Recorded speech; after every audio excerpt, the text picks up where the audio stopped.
Hi friends, ಎಲ್ಲ ಹೇಗಿದ್ದೀರಾ? I hope ಎಲ್ಲ ಚೆನ್ನಾಗಿದ್ದೀರಾ ಅಂತ ಭಾವಿಸುತ್ತಾ ನಾನು ಈ ದಿನ ಸೊಪ್ಪು ಚಟ್ನಿ ಹೇಗೆ ಮಾಡೋದು ಅಂತ ನೋಡೋಣ.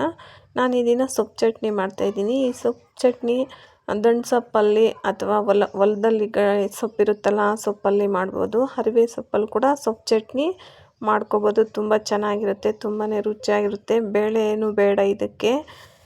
ಸೊಪ್ಪು ಚಟ್ನಿ ಬೇಗನೆ ಮಾಡ್ಕೋಬೋದು, ಟೈಮ್ ಕೂಡ ಜಾಸ್ತಿ ಹೊತ್ತಿಡಿಯಲ್ಲ. ನಾನು ಇಲ್ಲಿ ಸೊಪ್ಪು ಚೆನ್ನಾಗಿ ತೊಳೆದು ಇಟ್ಕೊಂಡಿದ್ದೀನಿ. ನೋಡಿ, ಮೆಣಸಿನ್ಕಾಯಿ ಅದು ಚಿಕ್ಕದಾಗಿದೆ ಅಂದ್ಕೊಬೇಡಿ, ಅದಕ್ಕೂ ತುಂಬಾ ಖಾರ ಇರುತ್ತೆ.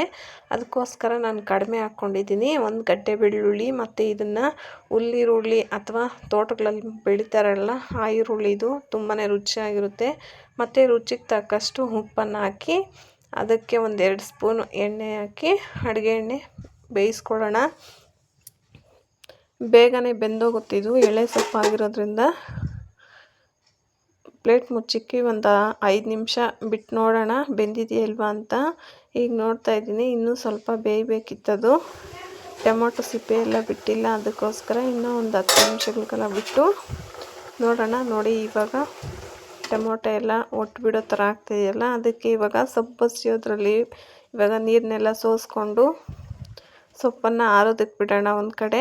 ಆರಿದ್ದಾದಮೇಲೆ ನಾನಿಲ್ಲಿ ಸೊಪ್ಪು ಮತ್ತು ಈರುಳ್ಳಿ, ಬೆಳ್ಳುಳ್ಳಿ, ಮೆಣಸಿನ್ಕಾಯಿ, ಸ್ವಲ್ಪ ಜೀರಿಗೆ ಮತ್ತು ಸ್ವಲ್ಪ ಹುಣಸೆಹಣ್ಣು ಹಾಕ್ಕೊಂಡಿದ್ದೀನಿ.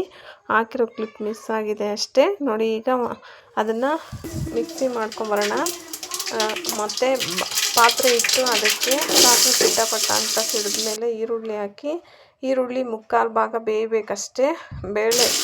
ಬೇಳೆಕಾಳು ಅವರೆಬೇಳೆ ಏನು ಹಾಕಿಲ್ವಲ್ಲ, ಅದಕ್ಕೆ ಈರುಳ್ಳಿನೂ ಸ್ವಲ್ಪ ಒಂದು 3 ಗಡ್ಡೆ ಮೀಡಿಯಮ್ ಹಾಕ್ಕೊಂಡಿದ್ದೀನಿ ನಾನು. ಅದು 3/4 ಭಾಗ ಆದಮೇಲೆ ಈ ಸೊಪ್ಪು ಚಟ್ನಿನ ಅದರಲ್ಲಿ ಹಾಕಿ ನೀಟಾಗಿ ಮಿಕ್ಸ್ ಮಾಡಿಕೊಡ್ಬೇಕು ಅಷ್ಟೇ. ಪಟ ಅಂತ ಬೇಗನೆ ಮುಗಿದೋಗುತ್ತೆ ಸೊಪ್ಪು ಚಟ್ನಿ. ಈ ಸೊಪ್ಪು ಚಟ್ನಿ ನಿಮಗೂ ಇಷ್ಟ ಆಗುತ್ತೆ ಅಂದ್ಕೊಂಡಿದ್ದೀನಿ.